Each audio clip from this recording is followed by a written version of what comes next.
GCE Advanced Level Chemistry Practical Series, Experiment number 8. The validation of Hess's law through an experiment.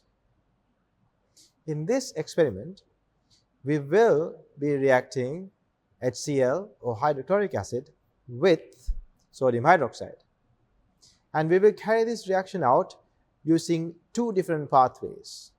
And we are going to measure the temperature changes observed when it comes to these two different pathways, and we use that information to calculate the enthalpy change or the energy change observed in this reaction.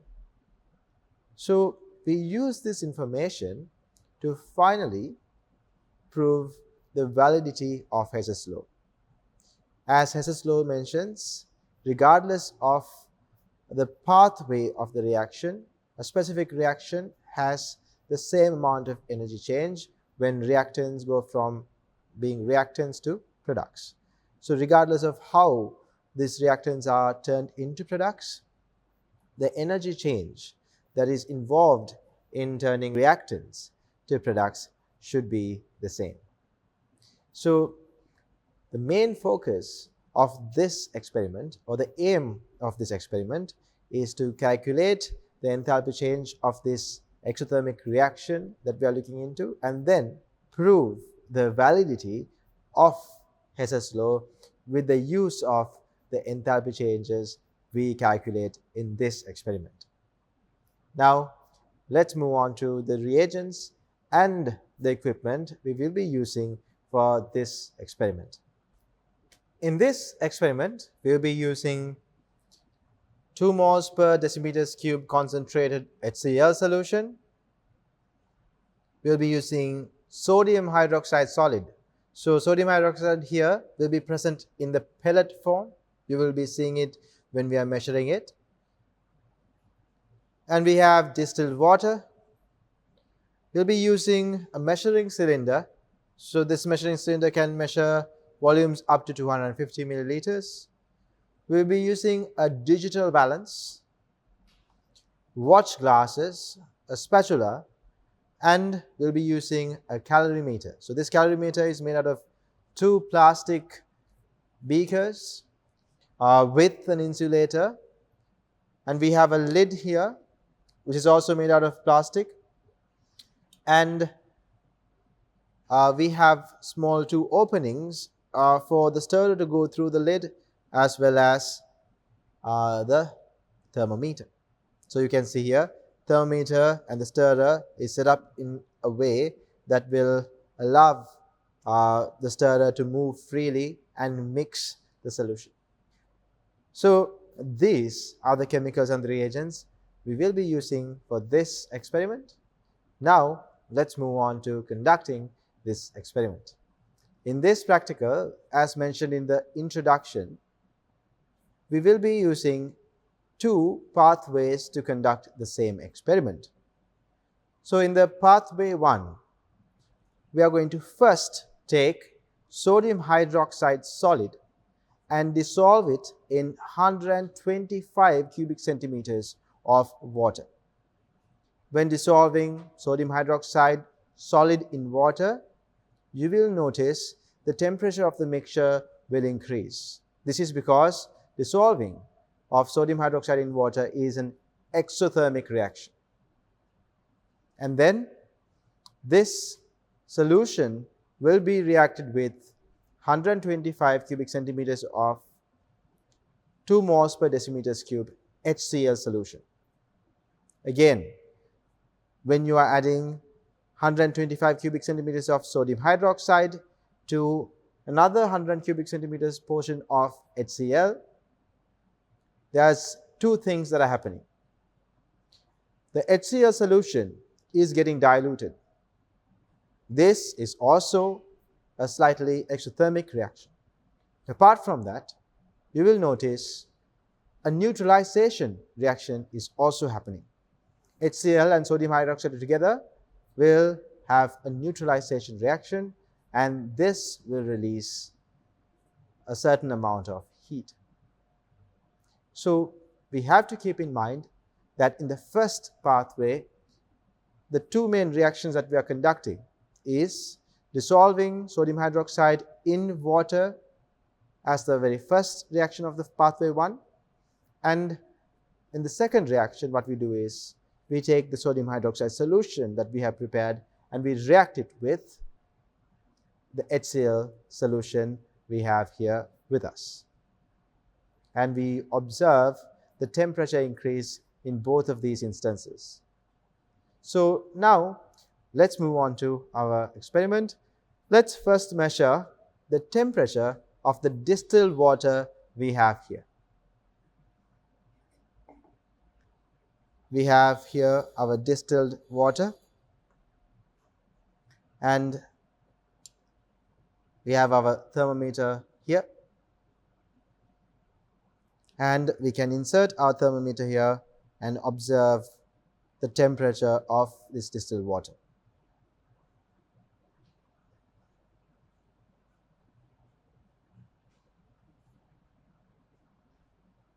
Now, after allowing the thermometer to remain in the water for a while, we can see the temperature of this distilled water is 26 Celsius. So the temperature is 26 Celsius.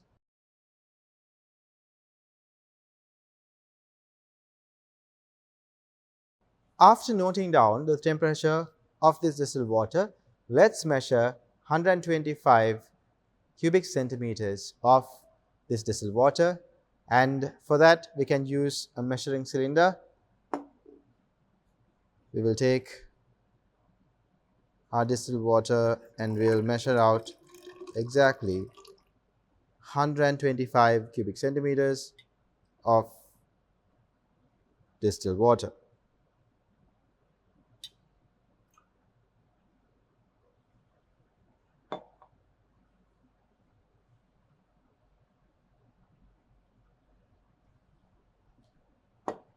Now we have measured exactly 125 cubic centimeters of distilled water.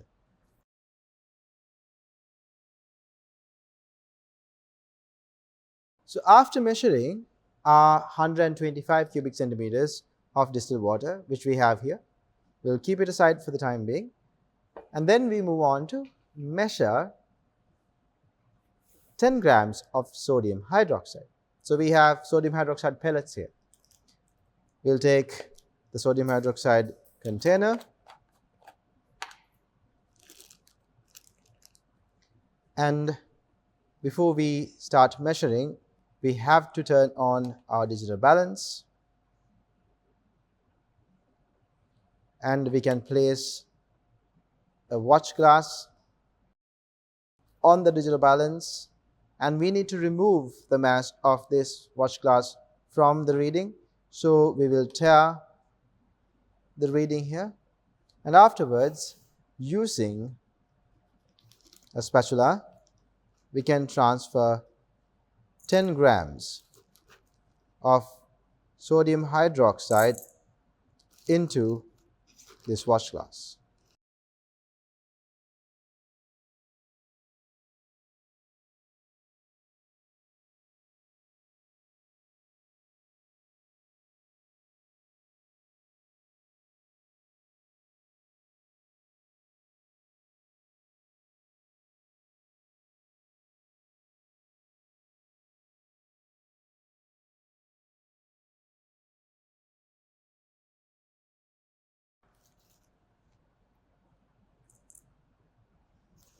We are almost there. Let's add one more pellet. Now, as you can see here, we have measured 10.03 grams of sodium hydroxide pellets. What is left for us to do is transfer all of these sodium hydroxide pellets into our calorimeter.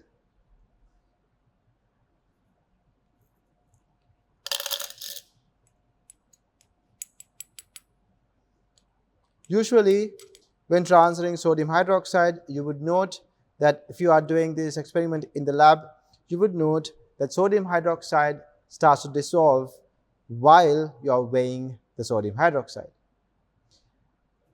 At that point, when you're transferring your sodium hydroxide, make sure to wash the watch glass and take the sodium hydroxide from the watch glass and transfer all of it into your container.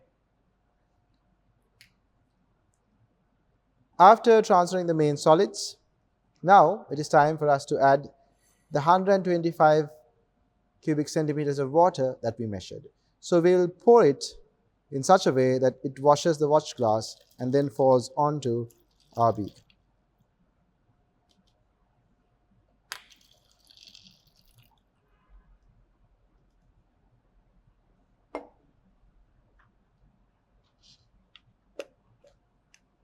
As soon as we add water, we have to close our calorimeter and insert our thermometer.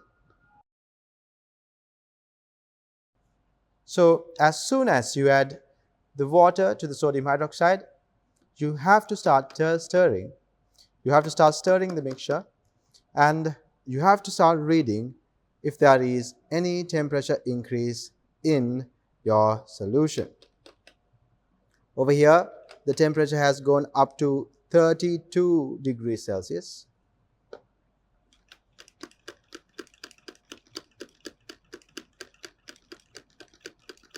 Every 30 seconds, you have to measure the temperature that we see here in the mixture.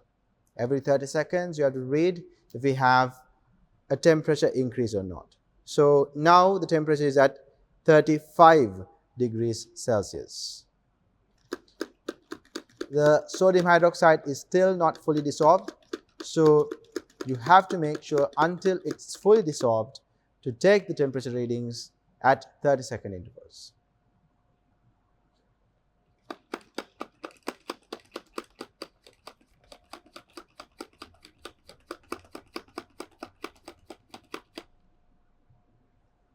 Now students, you can see the temperature of the mixture as of now is 40 degrees Celsius. This is the highest temperature that we have observed so far, so please note it down, and we will continue to stir it and observe if the temperature is going to increase beyond 40 degrees Celsius, and if that is the case, we will be noting that down as well.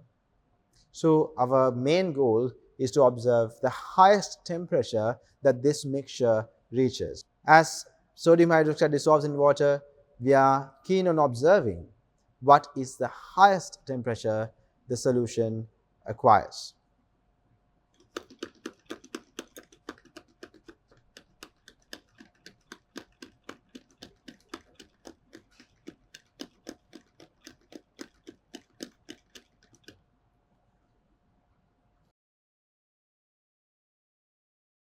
As you can see, students, the highest temperature that we have obtained here is 41.5 degrees Celsius. So when we added sodium hydroxide to water and when we are trying to dissolve the sodium hydroxide pellets in water, the highest temperature that we observed in this particular reaction was 41.5 degrees Celsius. Now let's move on to the next step of this pathway. Now students, we are moving on to the second reaction of the pathway 1. In the first reaction, we reacted sodium hydroxide with water, actually dissolved the sodium hydroxide solid in water, and we observed the highest temperature the solution reached. In the second reaction of pathway 1, we are going to measure 125 cubic centimeters of HCl solution that we have here.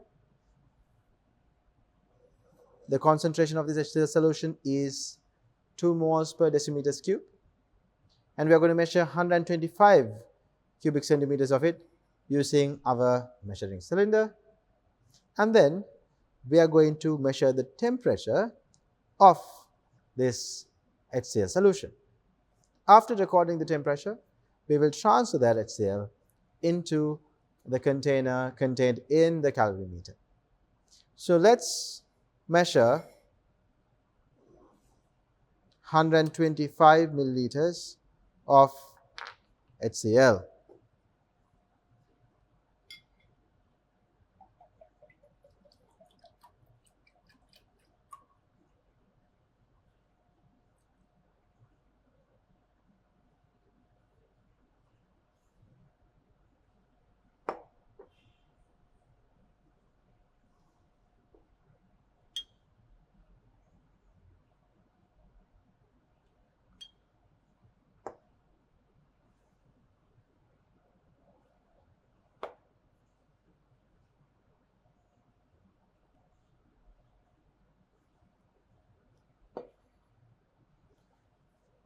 Now students, we have measured 125 cubic centimeters of HCl. Let's take a look at the temperature of this HCl solution. So if you are using the same thermometer that you used to measure the temperature of sodium hydroxide solution, please keep in mind to wash the thermometer before we use it for HCl.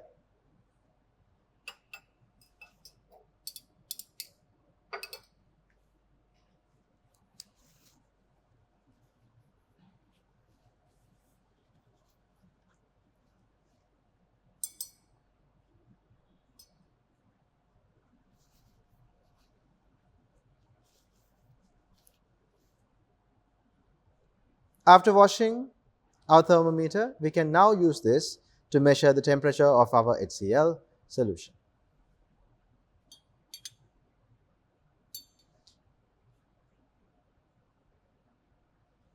We'll leave the thermometer there for a few seconds, and then after that, once the thermometer is indicating a constant temperature reading, we will read the temperature value and record it as well.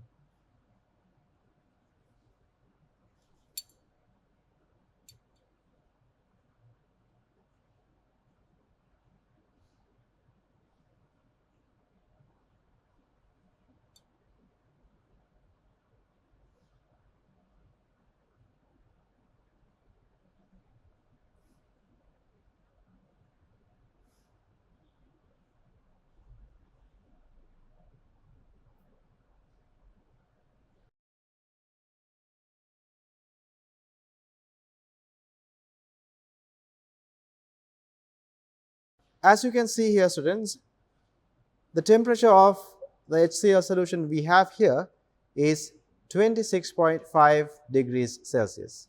26.5 degrees Celsius.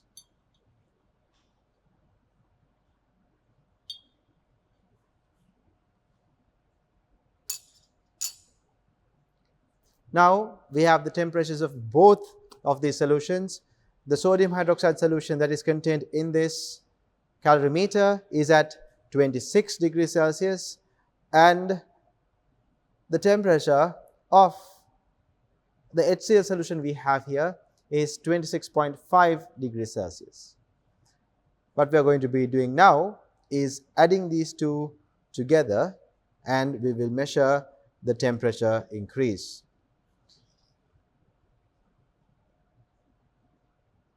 We'll set the thermometer up like this, and as soon as we add the HCl, we are going to close the lid of this calorimeter and measure the temperature increase every 30 seconds.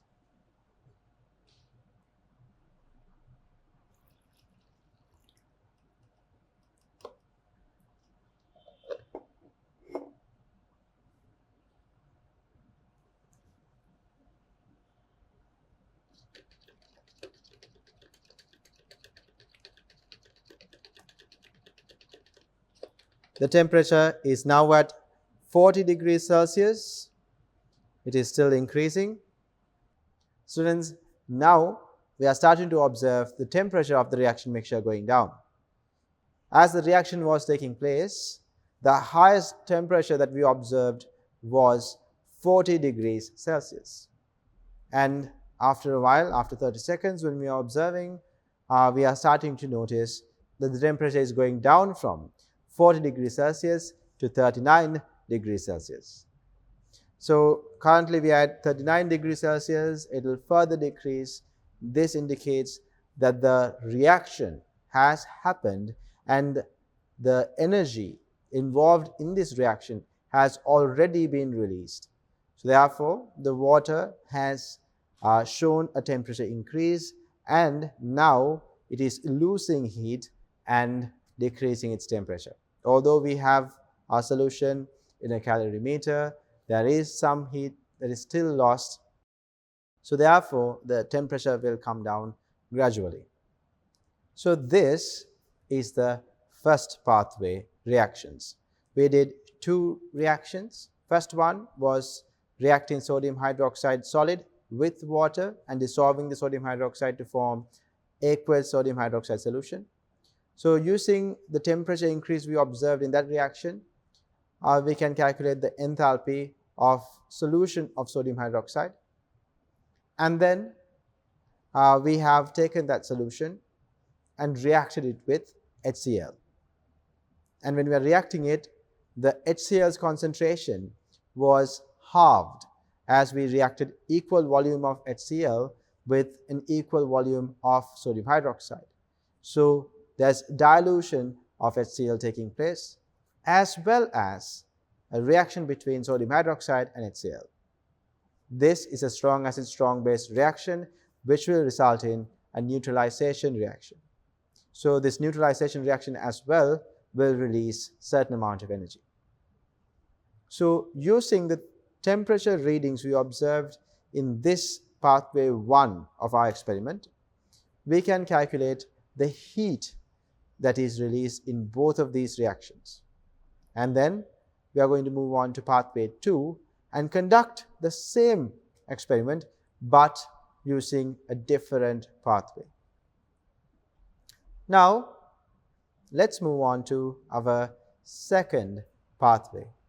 Now, students, we are going to be looking at path 2 of this experiment. In this path 2, what we are going to do first is diluting the HCl that we have here. So the HCl solution we have here is 2 moles per decimeters cube, but we are going to first dilute this HCl by adding equal volume of water. Before we move on to adding water, we need to first measure the temperature of water and then record it. So let's take our thermometer, which has been cleaned, and measure the temperature of our water that we have here. Now, students, the temperature of the water that we have here is 25 degrees Celsius. So the temperature here is 25 degrees Celsius. We are going to use our measuring cylinder and measure 125 cubic centimeters of water now.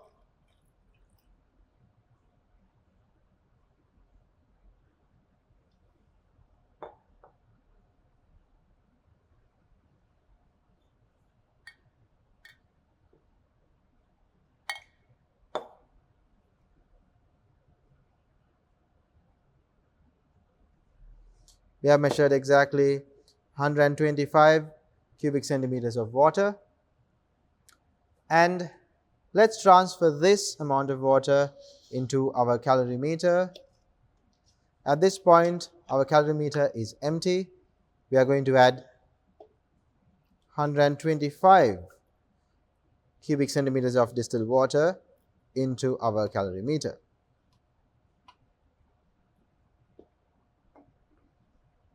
After measuring our 125 cubic centimeters of distilled water, we transferred it to the calorimeter here, and now we are going to take the HCl solution. 2 moles per decimeters cube is the concentration of the solution we have here, and we are going to measure 125 cubic centimeters of this HCl solution.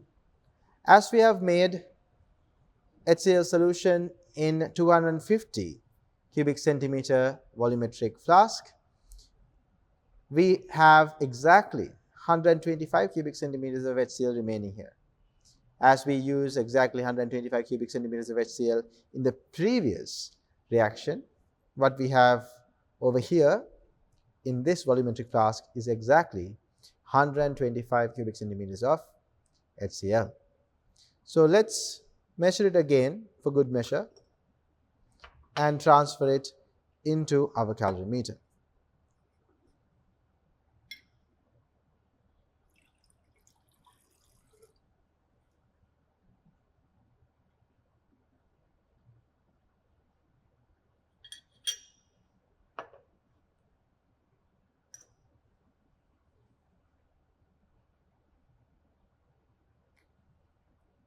We have exactly 125 cubic centimeters of HCl here. Now, let's take our thermometer and measure the temperature of this HCl solution.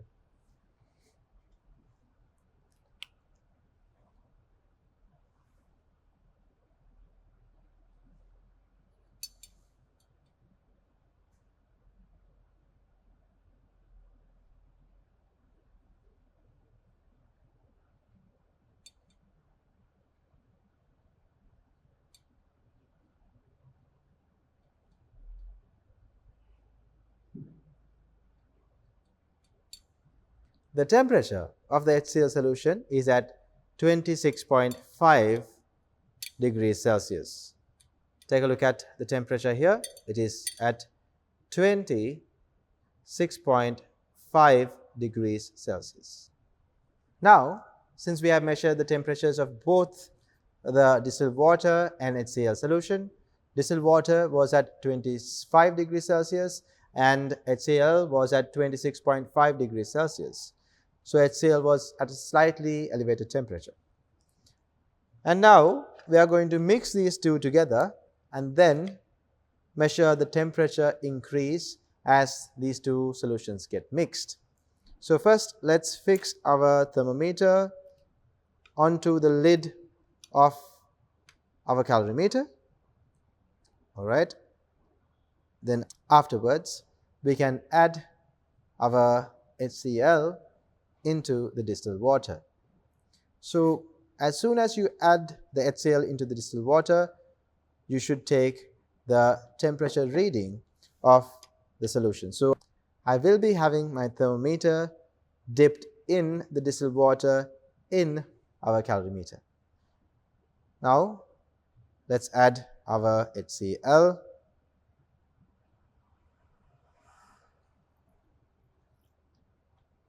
While adding it, I'm observing if there is any color change.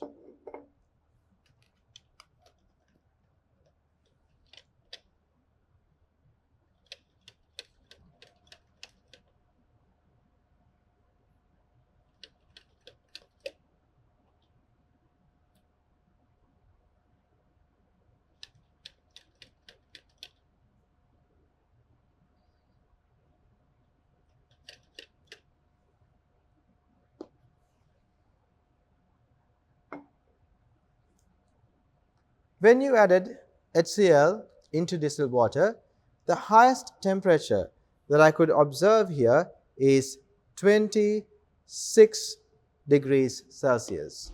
26 degrees Celsius.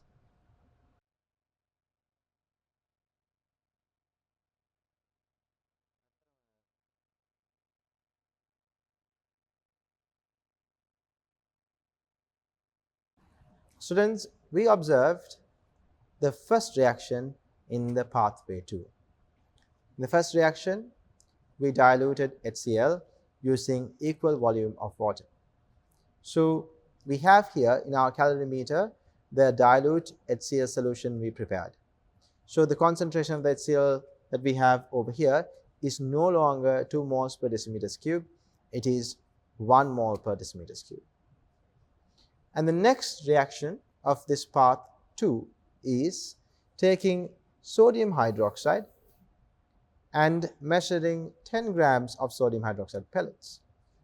After measuring this 10 grams of sodium hydroxide pellets, we'll be transferring it into our HCl solution and we are going to observe the increase in the temperature. We will need a digital balance to measure the mass of sodium hydroxide we need for this part of our experiment. So we have our digital balance here and let's measure the sodium hydroxide that we need for this second part of our experiment. We will take a watch glass and place it on the digital balance, and let's tare the digital balance. Now we do not see the mass of the watch glass anymore. We'll take a small spatula and transfer 10 grams of sodium hydroxide pellets into this watch glass.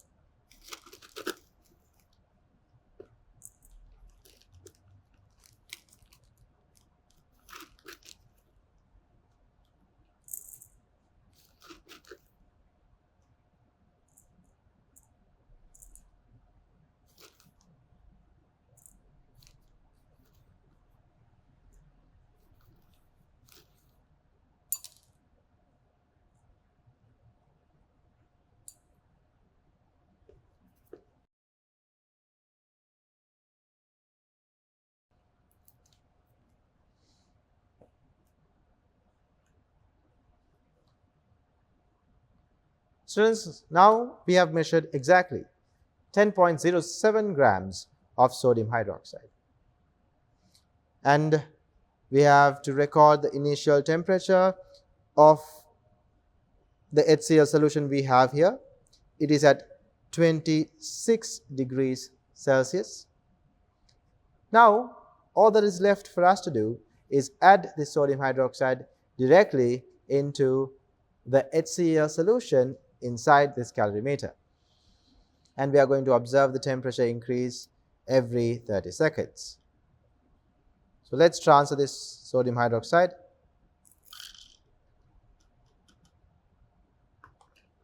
And after transferring the sodium hydroxide, we have to keep stirring until all the sodium hydroxide is reacted with the HCl solution we have here.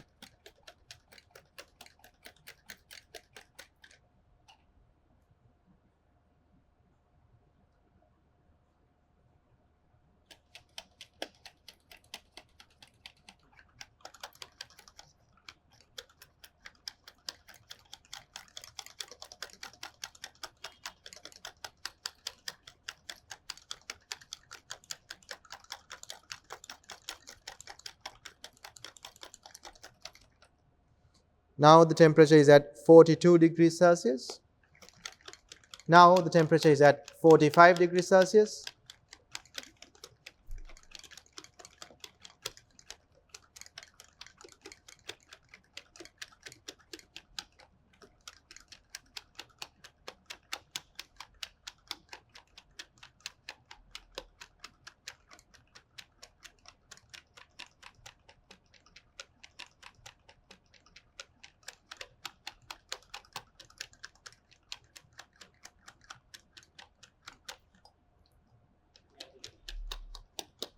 At this point, the highest temperature that we have recorded is 47 degrees Celsius.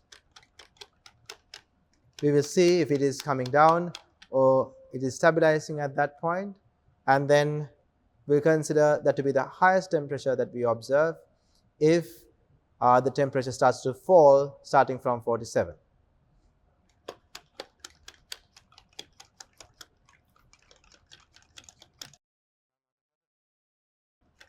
Temperature has increased again to 48 degrees Celsius.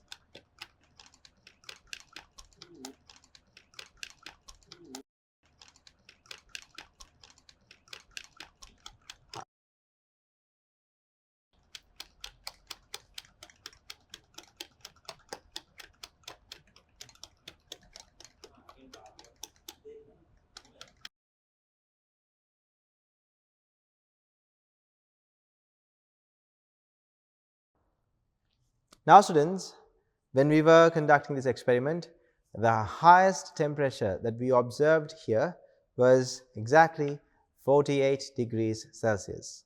As you can see, it is now falling down to 47.5, and then later it will go to 47 and decrease gradually.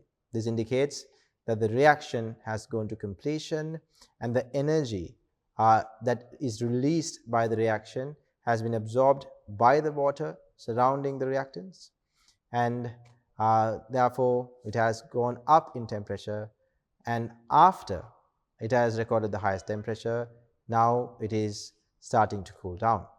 So the observations that you need to keep in mind when it comes to pathway 2 are these. We added HCl to water, and at that point initial temperature of water was 25 degrees Celsius, acid was 26.5 degrees Celsius, and the resultant solution was 26 degrees Celsius. And the next reaction that we did was taking the HCl solution that was prepared and reacting sodium hydroxide solid with it.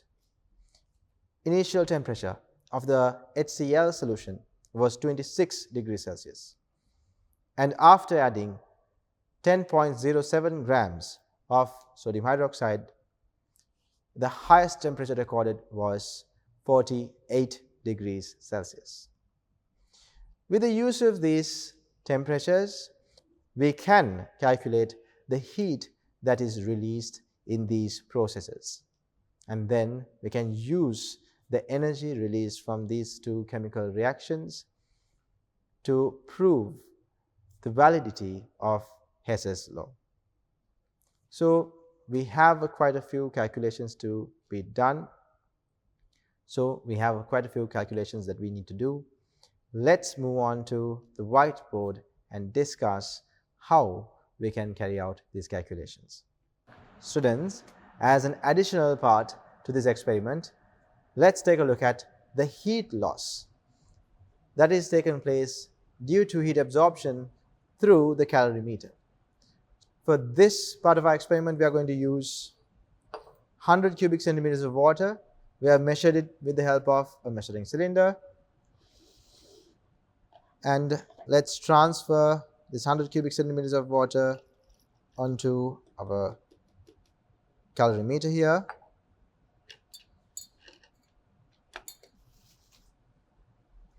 And using a thermometer, let's measure the temperature of the water that we have here.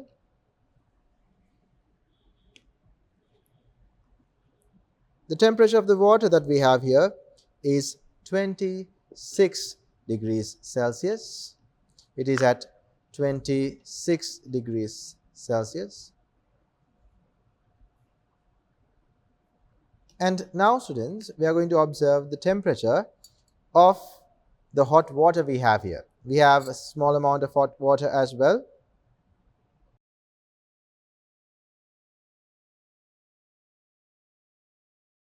This hot water is at 75 degrees Celsius. Now, let's measure exactly 100 milliliters of this hot water that we have here.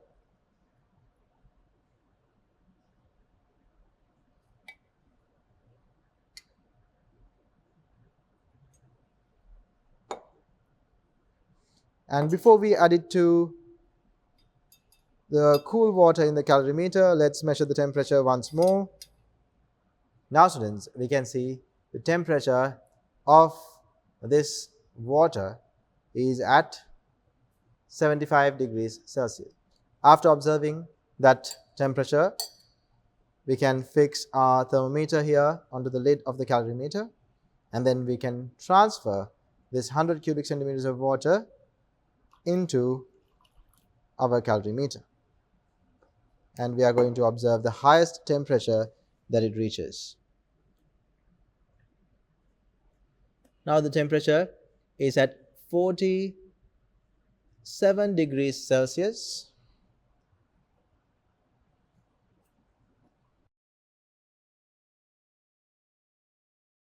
Students, we had a certain amount of water, or 100 cubic centimeters of water in the calorimeter, which is at 26 degrees Celsius, and we took 100 cubic centimeters of water into our measuring cylinder, and the temperature of that water was 75 degrees Celsius.